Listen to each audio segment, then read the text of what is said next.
Under Article 246, if you kill your spouse or if you kill your child, you will be liable for the crime of parricide. Ang tanong is, in what case is a person not liable for parricide if he kills his legal spouse or if he kills his daughter? Meron bang sitwasyon kung saan pinatay mo ang asawa mo o pinatay mo ang anak mo at hindi ka magiging liable for parricide? The answer is yes, when it is committed under exceptional circumstances provided in Article 247. Kapag pinatay mo ang asawa mo o ang anak mo base sa isang sitwasyon na tinutukoy ng Article 247, hindi ka magiging liable for parricide. Sa video na ito, pag-uusapan natin ang Article 247 or death or physical injuries inflicted under exceptional circumstances. Under Article 247, unlike most of the articles which can be found under Book 2 of the Revised Penal Code, Article 247 does not define a felony. It is not a separate crime. Kasi nga, kapag pinatay mo ang asawa mo o kapag pinatay mo ang anak mo, it is already covered by a specific article under the Revised Penal Code, and that is Article 246. Or the crime of parricide. But if we look at Article 247, there is a penalty, and that is the penalty of destierro. Now, under Article 87, in destierro, you are not permitted to enter a certain place. You are prohibited from going to a certain place designated in the sentence. Hindi ka pwedeng pumunta sa lugar na yon within the radius of not more than 250 and not less than 25 kilometers. Now, bakit ka pinagbabawalan na pumunta sa isang lugar? Under Article 247, the penalty of destierro is not really intended as a penalty. Destierro is imposed to remove the killer's spouse from the vicinity and to protect him or her from any act of revenge or reprisals. Siyempre, dahil nakapatay ka, pinatay mo yung spouse mo, asawa mo, o pinatay mo yung anak mo, baka merong gustong gumanti sa'yo, lalo na sa side ng asawa mo or sa relatives ng asawa mo. And in order to protect you, the law prohibits you from going to that place or to a certain place para hindi ka magantihan. Punishment consequently is not inflicted upon the accused. He is banished, but that is intended for his protection. Under Article 247, it does not define a specific felony. So ganito ang mangyayari niyan. Kapag napatay mo ang spouse mo or napatay mo ang anak mo, kakasuhan ka ng parricide under Article 246. And during trial, ang magiging defense mo ngayon is napatay mo sila under exceptional circumstances. So it is incumbent upon you to prove the existence of exceptional circumstances. Let's go to the elements. What are the elements? Or what must exist in order for the act to fall under the coverage of Article 247?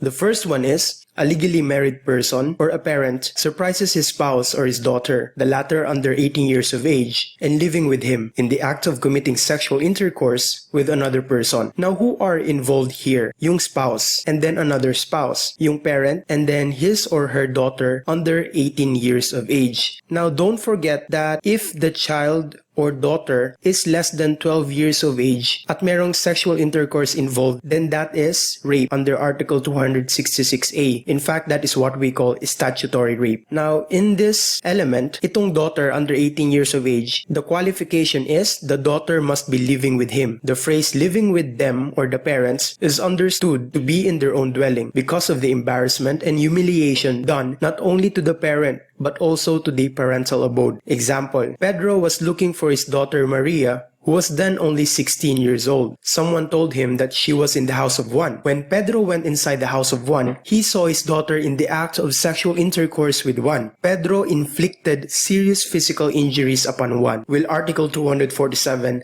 apply in this case? Again, the meaning of living with them. It is understood to be in their own dwelling. So kailangan yung act of sexual intercourse ay nangyari sa bahay mismo ng parents. Sa case na ito or sa example na ito, yung sexual intercourse kasi nangyari doon sa bahay ni Juan. So it will not fall under Article 247. And then, the legally married person surprises the spouse or the daughter in the act of committing sexual intercourse. Now, the word surprise means to come upon suddenly and unexpectedly. Now, the question is, kailangan bang suddenly and unexpectedly yung hindi niya sinasadya? Now, in the case of People versus Gabriel, the husband peeped through a hole and saw his wife and her paramour kissing. Moments after, the two undressed and began having sexual intercourse. The husband barged inside and attacked them. He was not held liable. The husband benefited under Article 247. So kung uunawain natin itong case na to, People versus Gabriel, hindi niya na-surprise yung asawa niya nakipag-sex sa kabit. In fact, ang una niya pang nakita is naghahalikan pa sila. So hinintay niya pa. So surprise here does not only mean to come upon suddenly or unexpectedly. Pwede ring hinintay mo na mag-engage sila sa sexual intercourse bago mo inattack in the act of sexual intercourse. Now we have some examples here and let's try to see whether they were caught in the act of sexual intercourse. Examples: Pedro forgot something, so he went back to his house. When he arrived, he saw one climbing out of the window of his bedroom. Maria begged Pedro to forgive her. Feeling betrayed, Pedro killed his wife. So sa example ba nito, will it fall under Article 247? The question is, did the spouse catch the other spouse in the act of sexual intercourse? The answer is no. Kasi sa case na ito, nung bumalik siya sa kanyang bahay, wala na. Ang nakita niya na lang is si Juan umakyat na palabas sa bintana. Number 2, Pedro left work early. Upon arriving in his house, he went to his room to look for his wife. When he opened the door, he saw his wife naked on the bed, and he saw another man trying to remove his underwear. He punched and kicked the man, who was thereafter hospitalized for 2 months. Question, under Article 247 ba? The answer is no. Kasi nga, Pedro did not surprise his wife in the act of sexual intercourse. Sa example kasi nito, sa number 2, gagawin pa lang nila. So, hindi pa nila ginagawa. So, in this case, Pedro did not surprise his wife in the act of sexual intercourse. And Article 247 will not apply. Number 3, Pedro's flight was cancelled because of COVID-19. So, he came back home at midnight. After drinking beer in the sala, he went straight to the bedroom, only to find his wife wrapped around another man, both naked and sleeping peacefully. He killed both of them. Will Pedro benefit under Article 247? The answer is no, because again, Pedro did not surprise them in the act of sexual intercourse. Natutulog lang sila na magkatabi, and they were not engaged in sexual intercourse. Article 247 will not apply. He or she kills any or both of them, or inflicts upon any or both of them any serious physical injury in the act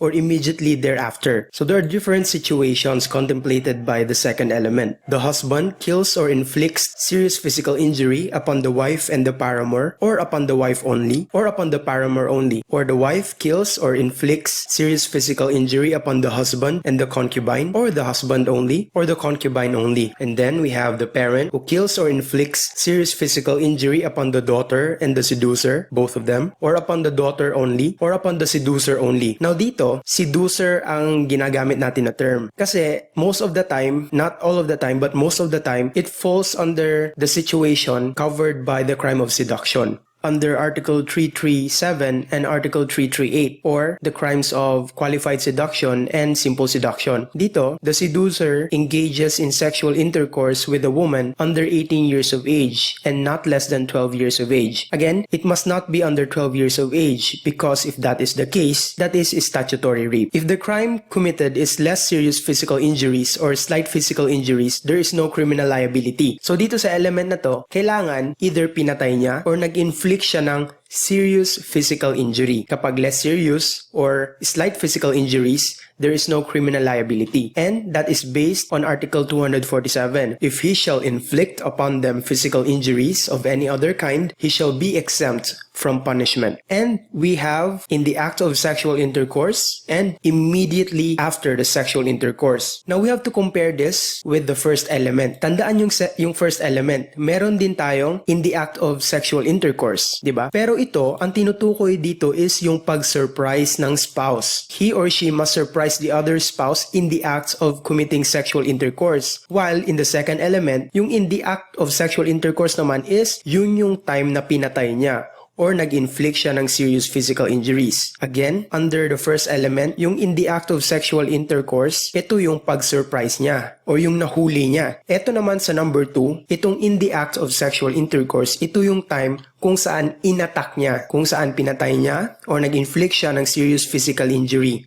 Example, number 1. As it was already late in the evening, Pedro went out to search for his wife Maria. When he passed by a grassy area, he saw a man on top of a woman. The two hurriedly rose up and ran away. Pedro recognized that it was Maria. Consumed with anger, Pedro chased the man, but the man got away. Upon arriving home, Pedro saw Maria and stabbed her multiple times until she died. Now, in this case, it was held that the assault upon the woman must be understood to be a continuation of the act of the wronged husband's pursuit of her paramour. Kung titignan natin, yung sa first element, did Pedro surprise the spouse in the act of sexual intercourse? Yes. In the second element, did Pedro attack the spouse in the act of sexual intercourse or immediately thereafter? Now, ang sabi ng court, yes, because it is considered as a continuation of the act of the wronged husband's pursuit of her paramour. So, sa first element, kailangan yung pag-surprise mo is in the act of sexual intercourse. Kasi kung before or after na ng sexual intercourse, hindi na na-surprise in the act of sexual intercourse. Hindi na siya magfo-fall under 247. Pero sa second element, it is not necessary na inattack mo sila while they were in the act of sexual intercourse. Pwede ring immediately thereafter. Now, this is the meaning of immediately thereafter. Hindi agad-agad. Pwede ring hinabol mo sila. Ang importante is, it is considered as a continuation of the act. Kumbaga, walang time out or walang gap. It is a continuation from the act of surprising your spouse up to the time that you inflicted serious physical injuries or up to the time that you killed both of them or either of them. Now, that is the meaning of immediately thereafter. Now, let us discuss the famous case of People versus Francisco Abarca. Now, dito sa People versus Francisco Abarca, eto si Francisco, he was a graduate of law and he went to Manila to take the bar examination. Now, nung bumalik siya, malas niya, nahuli niya yung wife niya or yung asawa niya in the act of sexual intercourse with another man. Nung nalaman ng wife niya na may sumisilip sa kanila nung kabit niya, yung kabit niya kumuha ng baril, kaya umalis si Abarca. Nung umalis si Abarca, pumunta siya sa kaibigan niya at kumuha siya ng M16. Pagkakuha niya ng M16, bumalik siya sa bahay nila pero wala na yung dalawa doon. So hinanap niya and then nakita niya yung lalaki naglalaro ng mahjong and then binaril niya yung, ang pangalan kasi dito nung lalaki o nung paramour is si Kingsley Paul ko. So binaril niya, namatay. Pero merong mga tao doon at merong nadamay, meron ding natamaan. Ito yung amparado spouses. So natamaan sila and they were hospitalized. Now this was the ruling. Ang gap kasi from the time na na-surprise niya silang nagsisex up to the time na binaril niya at pinatay niya yung paramour, 1 hour. Will that fall under the phrase immediately thereafter? The court said yes. Though quite a length of time, about 1 hour had passed between the time the accused appellant discovered his wife having sexual intercourse, the shooting must be understood to be the continuation of the pursuit of the victim by the accused appellant. It doesn't matter whether an hour had passed as long as all the acts that happened in between, yung mga nangyari after mo silang nahuli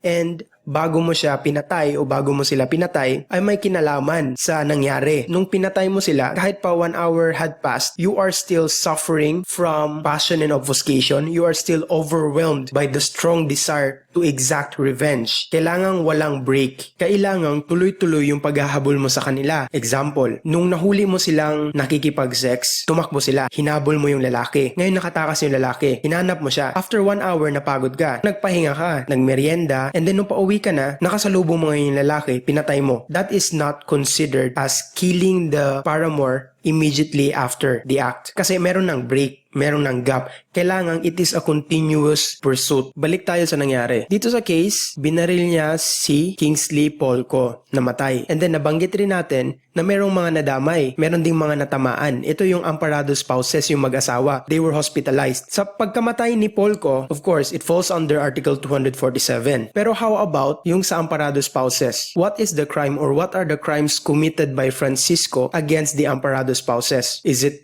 homicide or murder? Now, if you look at Article 4, criminal liability, and by the way, I have already made a video discussing Article 4, so feel free to watch that video. Now, under Article 4, criminal liability shall be incurred by any person committing a felony, although the wrongful act done be different from that which he intended. So, as long as you committed a felony, you are still liable for the natural, direct, and logical consequences of your felonious act. So, kahit pa iba yung intention mo, if you are committing a felony, magiging liable ka. Sa kaso na ito, magiging liable ba siya sa amparado spouses for the crime of attempted or frustrated homicide or murder? The answer is no. Kasi first of all, there is no intent to kill at hindi sila namatay. And then second, Article 4, Paragraph 1 does not apply because he was not committing a felony. Remember that his act of killing or inflicting serious physical injury, that is not a crime. That is not a felony kasi nga Article 247 does not define a felony. So Article 4 Paragraph 1 does not apply. Pero ang sinabi ng court, may liability pa rin siya kasi naging pabaya siya. And his liability will now be covered by Article 365. The liability of Francisco Abarca against the amparado spouses is Article 365, simple imprudence or negligence. Now let's go to the last element. He has not promoted or facilitated the prostitution of his wife or daughter, or that he or she has not consented to the infidelity of the other spouse. Dapat hindi niya pinabayaan or hindi niya inalaw na magkaroon ng sexual relations yung asawa niya o yung anak niya sa ibang tao. Hindi siya pumayag. For example, separated na yung mag-asawa. Nagkaroon sila ng kasunduan na okay na, bahala ka na kung sinong gusto mong makasama. Wala nang pakialaman. And then kapag nahuli niya yung isang spouse in the act of sexual intercourse with another person, hindi niya pwedeng patayin or mag-inflict ng serious physical injuries kasi he has consented to the infidelity of the other spouse. Before we end this video, let us try to answer this question. In what cases is a person who committed parricide not to be punished with reclusion perpetua to death? When it is committed through negligence under Article 365. If it is committed by mistake under Article 249. So what do we mean by this? It refers to error in personae. Again, makikita nyo ito sa discussion natin under Article 4. Sa error in personae or mistake in identity, iba yung napatay mo or iba yung naging actual victim mo. For example, Pedro wanted to kill Juan, so he waited for him in the corner where Juan usually passed by. When he saw someone passing by, he stabbed him thinking it was Juan, but it turned out it was his father pala. Mali yung naging victim niya. Now, the crime intended is homicide kasi ang gusto niya patayin si Juan, hindi niya kaano-ano. Pero yung crime actually committed ay parricide kasi napatay niya yung father niya. Under Article 49, ang liability niya is hindi parricide, kundi homicide. Pero the same to be imposed in its maximum period. And then we have number 3, when it is committed under exceptional circumstances, which we have discussed in this video. Now, once again, thank you for listening. This is my second video kung saan wala akong webcam kasi hindi po kasi gumagana yung webcam ko